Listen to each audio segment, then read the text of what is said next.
abantu nibiherera kadutera agatebe turebe ibyo ari byo. Ntabwo ari buri wese ukwiriye kumenya buri kimwe kikwerekeyeho. Niyo mpamvu mu byo uvuga ari ibyo ukwiye kwigumanira ubwawe. 20% by'abo tubwira cyane cyane nk'ibibazo byacu ntabwo baba babyitayeho, tuba turi kumara amabuye, tuba turi guta umwanya mbese. Noneho 70% by'abo tubibwira ubushakashatsi bugaragaza ko babishimiye ko tubifite. Ukabibwira umuntu ariko ari kwicinya icyara avuga ati awa kandi witwa kuri kumubwira ibibazo byawe. Noneho hakongera kandi kantu 10% by'abo ubwira ibibazo byawe nibo bonyine bashobora kugira icyo babikoraho. Umukoro n'uwuherero kumenya abo ngabo 10, kumenya abantu banyabo wabwira ibibazo byawe nicyo kintu ubundi kitugora, kubera ko usanga ahubwo tuba turi kubwira ba 70% babandi bishimira ko tubifite, cyangwa se hari abo turi kubibwira turi kubatakariza igihe kubera ko nta nubwo babyitayeho.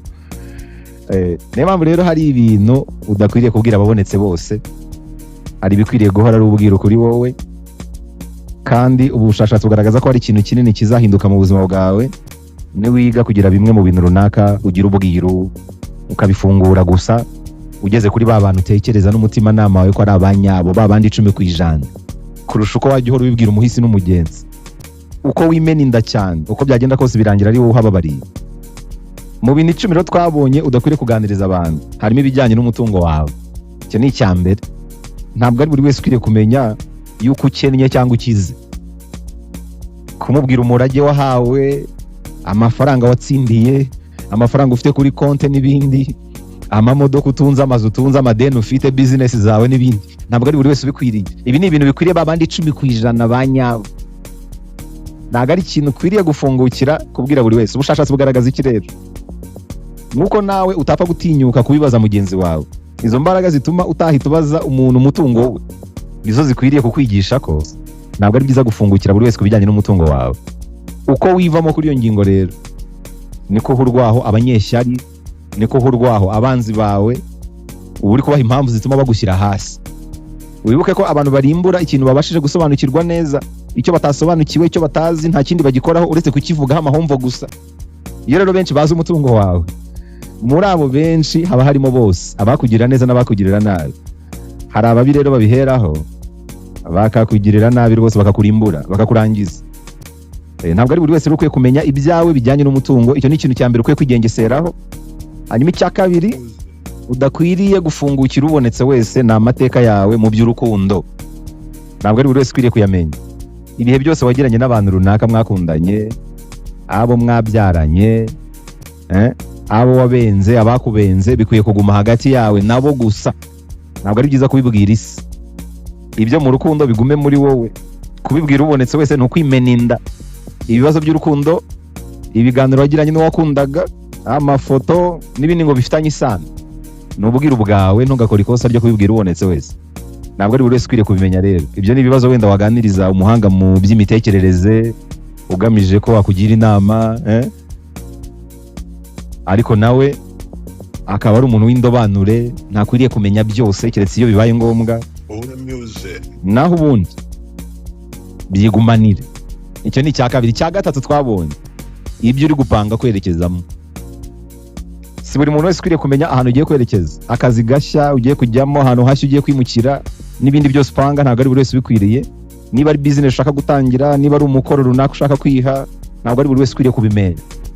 Niba uri gushaka gufata umwanzuro runaka, ibintu byose upanga muri ejo hazaza ntabwo ari byiza kubyasasa, kubera ko ibintu ugiye kwerekezamo hizerwa ko biba ari agahinja. Agahinja rero kaba gafite ubudahangarwa bukeya. Iyo byashashije Sekibi ashobora guhita bihera hakakarimbura. Ntabwo ari buri wese ukwiye kubimenya. Hano uba wirinze ibihuha bitari ngombwa. Reka abantu bahore babona ubuzima bwawe bwite nk'ubufunze, bizakurinda imitego myinshi y'ababisha. Akenshi ukunze kwasasa ibintu nk'ibi, cyane cyane ibingi guteganya muri ejo hazaza, birangira wakiriye inama zirimo ubuyobe. Urumva umuntu ushaka kukuyobya ashobora kugira inama yo kukuyobya cyane. Izo nama zigatuma n'imipangu yawe itagerwaho cyangwa se ikagerwaho igice. Ariko iyo bigumanye bituma ubibwira umuntu wa nyawe, wundi uzaguha n'inama za nyazo, wundi wifuza gutera imbere. Cyangwa se ibikorwa ubwabyo akaba ari byo byivugira. Icyo ni icya gatatu twabonye. Ubwo ndagerageza kwihuta kubera iminota. Icya kane, si buri wese ukwiriye kumenya uko ubuzima bwe buhagaze. ubwo baravuga ubuzima buzira umuze cyangwa se uburwayi. Ntabwo ari buri wese ukwiriye kumenya ko urwaye indwara runaka, kereka ari umuganga wawe cyangwa se umujyanama mu by'ubuzima wihariye. Iyi ndwara yose aho ibihe bigeze ntabwo ukwiriye kuyirata. Buno bushakashatsi bugaragaza ko indwara nyinshi ntabwo zigikizwa no kuzirata, ahubwo bisigaye ari ikinyuranyo. Hari igihe uyiganiriza umuntu utari uwa nyawe, ahubwo akakuyobya iyo ndwara ikanakuzahaza. Kera baravuga ngo indwara ikizwa no kuyirata,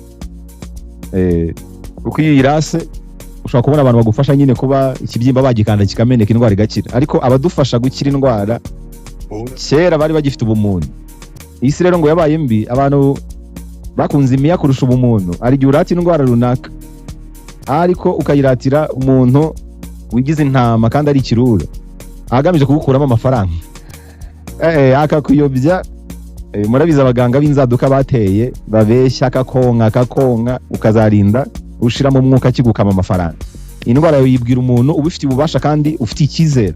Indwara nyinshi rero ntabwo zikizwa no kuzirata. Iyo uyirase ukayiratira abatabikwiriye, hari igihe uhuhuka urebye nabi, ntupfe ntunakire, akakonka mpaka ushize mu mwuka. Ntabwo ari buri wese ukwiriye kumenya ibibazo by'amagara yawe muri iki gihe. Ikindi burya biba byiza ibibazo by'uburwayi ubiganirije umuntu ubasha kukumva, umuganga wizeye, cyangwa se umuntu ufite uburwayi nk'ubwawe, umujyanama mu by'ubuzima se uba warabihuguriwe w'indobanure.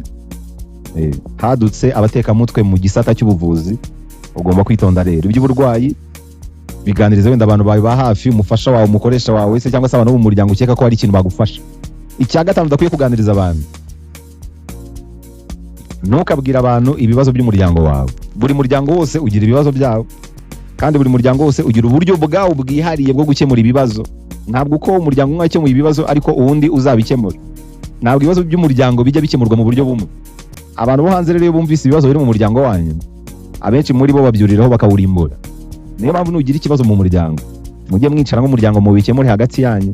Iyo ubwiye abantu ibibazo by'umuryango wawe, hari n'igihe bakunyuzamo ijisho kubera kugaragara nk'umunyantege nke, nk'umuntu usuzuguritse imbere yabo, ugaragara nk'umuntu uri kubatetaho kubera ko nabo bafite ibibazo mu muryango. Ni gake cyane wabona umuryango utarimo utubazo. Hari igihe bafite ibirenze ibyawe, rero wowe wabaganiriza ibyawe ugasanga ibyawe ahubwo bimezeho nko kubakina ku mubyimba bakagufata nk'umutetsi. Nta mubano w'abantu mutagatifu upfa guhoraho. Ahari abantu ntihabura urunturuntu. Uburyo muganira ku byo mudahuza mu muryango nicyo gisigara kibara kurusha uko wabyasasa. Abana bashaka kugira ibyo batumvikana n'ababyeyi, ababyeyi bakagira ibyo batumvikanaho n'abana, umugore n'umugabo, nuko imiryango nuko ihora. Ibyo ni ibintu bisanzwe, kirazira ko byasasira ubonetse wese. Iyo byashashe hari igihe utanga amakuru atari ngombwa, ahubwo ashobora guherwaho barimbura wa muryango. Ikindi kintu buno bushakashatsi bugaragaza utazigera uganiriza abantu, ntuzigere na rimwe uganiriza abantu ibijyanye n'inzozi ushaka gukabya. Ntabwo zikwiriye buri wese. Ntabwo ari bibi kubwira abantu bamwe na bamwe inzozi zawe. Rimwe na rimwe bishobora kuba byiza iyo bibwiye umuntu wa nyawe ibyiyumviro byawe by'ibyo ushaka gukora, ukabiganiriza umuntu wa nyawe. Icyo gihe biganirije umuntu wa nyawe gutera akanyabugabo kandi ntagushyire kuri pressure. Ariko iyo byasashe kuri buri wese bigushyira ku gitutu kitari ngombwa. Iyo ubwiye ababonetse bose bijyanye n'inzozi zawe, bituma batangira kukwitaho cyane, ku buryo iyo usobwe gato ntuzikabye nk'uko wabitekerezaga. Cyane ko inzira yo gukabya inzozi idaharuye, niho hava kuguseka, kuguserereza, baba bakubonye urwabo. Ibyo rero bishobora kuzamura stress muri wowe, guhubuka, gutuburirwa kubera ko uri kuri pressure yo gushaka kuzikabya kubera ukuntu wazivuze. Biba byiza rero izigumanye ukagenda aho kuzikabya gahoro, wanaziganiriza ukaziganiriza abantu banyawe. Hanyuma icya karindwi utagomba kubwira abantu ni ibibazo by'ubuzima bwawe. Buno bushakashatsi bugaragaza ko kubwira abantu ibibazo byawe akenshi biri kuba kurusha uko byagabanuka. Nijya rero twabonye ko 20% by'abo tubwira ibibazo ntabwo baba babyitayeho. 70% bishimiye ko bifite. 10% nibo bonyine bashaka kugira icyo bagufasha. Mu bantu 100 rero ubwira 10 gusa nibo banyabo. Hari n'umuntu ugeze kutubwira ko 20% by'abumva ibibazo byawe ntabwo babyitayeho. 80% by'ababyumva bashaka kwikomanga mu gatuza bishimira ko bifite. Bivuze ko abantu bishimira kuba hari ikintu bagufasha ari hafi ya ntabo. Tekereza inshuro 100 rero mbere yo kuganiriza abantu ibibazo byawe. Utekereze kabiri kubera ko hari igihe ubiganiriza abantu batari abanyabo bikikuba kurusha uko byakemuka. Icya munani, ibintu byose byibanga ntabwo ari byiza kubimena. Rimwe na rimwe bakabati ku bintu bimwe na bimwe, cyane cyane ibyo wasabwe kugira ibanga. Burya iyo umuntu akubwiye ibanga rye akaryumva ahandi hantu, uburemye inziga itari ngombwa. Umuntu nagusaba kutamena ibanga ntugakora ikosa ryo kurimena. Nubwo wakumva ntacyo bitwaye kuba wabiganiraho n'abantu runaka, kabone nubwo yaba ari umuntu wawe wa hafi, urugero nk'umubyeyi, inshuti, ntabwo ari ibintu byose bikwiriye kuvugwa. Niba rero ibintu ari bya babiri mwarabyumvikanye gutyo, reka bigume nyine aho ngaho. Uko umuntu yaba ari uwawe gute, ibintu wabikijwe n'ibanga ntukabivuge. Kereka wenda hari ikibazo bigiye gukemura, urugero hari nk'ubuzima wenda bugiye kurengerwa, kubera ko ijambo risoho akenshi kurigarura ntabwo bishoboka. Iyo riririmbura rero rirarimbura nta gitangira. Hanyuma icya 9 ni amakuru ajyanye n'inama wahawe n'ababifitiye ububasha. Inama wahawe zaba iz'ubuzima, iz'akazi, zo muri business n'izindi zerezo zose, ntabwo ari byiza kuzibwira ubonetse wese.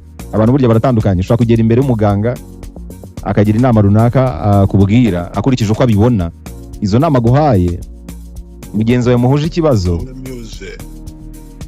ashobora kugera imbere y'umuganga wakamubwira ibitandukanye n'ibyawe. Uruzi ko bibaho, kubera ko imibiri y'abantu n'imyitwarire y'abantu itandukanye. Mushobora kuba mufite ikibazo kimwe, muganga akabaha inama zitandukanye bitewe n'imibereho yanyu ya buri munsi. Ni byiza rero kwirinda gusangiza abandi ibijyanye n'inama uhabwa, kubera ko izo wahawe ntabwo ari hamwe 100% yuko ari rusange ku bantu. Buri muntu wese rero aba yihariye. Niyo mpamvu banagira abantu inama, nugira ikibazo ntukajye gushakira amakuru kuri internet, kubera ko kuri internet yego koko hari igihe bishobora kugufasha, ariko umuntu washyize ibintu runaka kuri internet kubera ubunararibonye yanyuzemo cyane cyane ku bintu bijyanye n'ubuzima buzira umuze, bishobora kuba bimukorera bitewe n'ahantu atuye cyangwa se n'ukuntu ateye, ariko we ntibigukorere. Niyo mpamvu inama wahawe n'umuntu ubifitiye ububasha, cyane cyane muri ibi bifitanye isano n'ubuzima, ntabwo ukwiye kubiganiriza ubonetse wese. Icyanyuma rero, icyanyuma ni ibibazo wagiranye n'uwahoze ari inshuti yawe.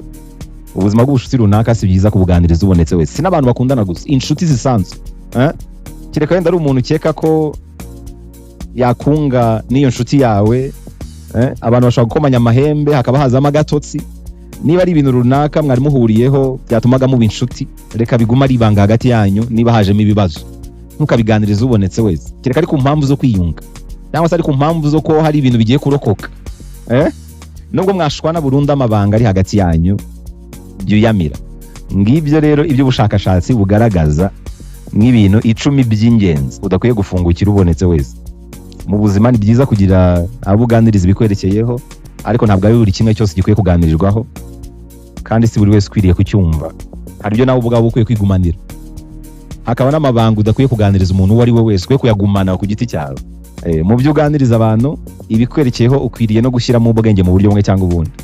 Ntabwo ari buri wese rero ukwiriye kuba umuntu muri inshuti, n'ubwo mwaba mufitanye isano, nubwo yaba ari umuntu wawe hafi, burya hari ibintu ushaka kumubwira ugasanga ahubwo biteje ibibazo kurusha uko byabikemura. Ingaruka iyo zije akenshi ni wowe uzahara, ntabwo ari abo wabibwiye bazahara.